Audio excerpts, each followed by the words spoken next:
जाता तो है भगवान के निकट तक, लेकिन अपना सब कुछ खो देने की उसकी तैयारी नहीं होती। और आप निश्चित मानिए कि जब तक आदमी अपना सब कुछ खो नहीं देता है, तब तक भगवान उसको पद देते हैं, प्रतिष्ठा देते हैं, संस्था देते हैं, मान देते हैं, सम्मान देते हैं, गृहस्थ जीवन को पुत्र पौत्र देते हैं, यश देते हैं, समृद्धि की सीमा देते हैं।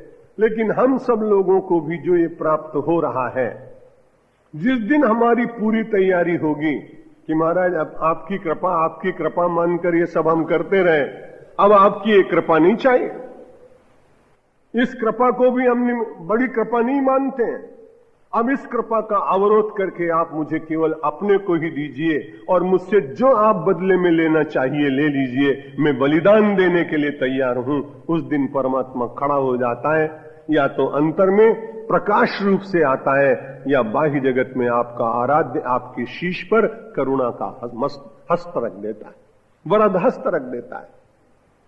इसलिए सबने विचार किया कि वे भगवान से मांगना हो तो चलो, और सब बड़े बुद्धिमान। देवता लोग रोज तो अपनी पूजा कराते हैं, यज्ञ की जितने पूजा का भाग है सब देवता बड़े प्रेम से लेते जाते हैं, और जब विपत्ति आती है ना, तब ये कहते हैं चलो भगवान की प्रार्थना करें।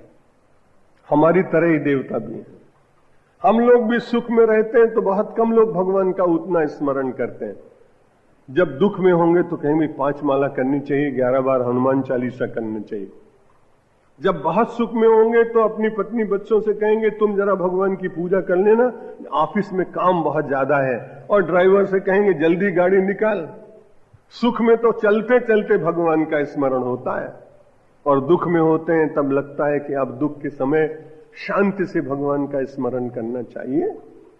और इसीलिए उन्होंने संत कवियों ने कहा कि दुख में सुमिरन सब करें और सुख में करे न कोय, और जो सुख में सुमिरन करे तो दुख काहे को होए।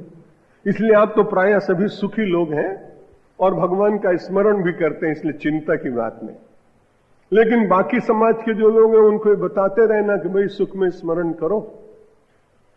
अब बड़ी कठिनाई हुई कि सब लोगों ने पकड़ा कि भाई कैसे चले, तो गाय इतनी सरल है, वो तो करुणा की वात्सल्य की प्रतिमा भगवान ने संसार में भेजी, इसलिए उसको गावो विश्वस्य मातरा कहा।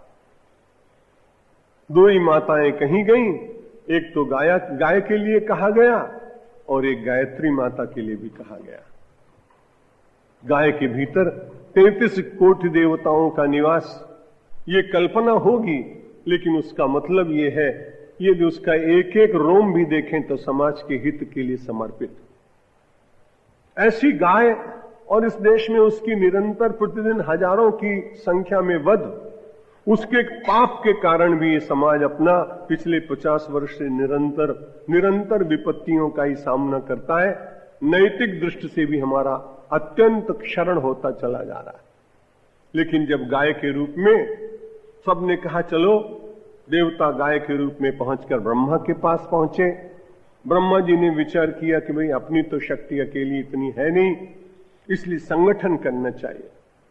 बिना संगठन के संसार में कभी भी किसी भी काल में कोई कार्य सिद्ध नहीं हुआ।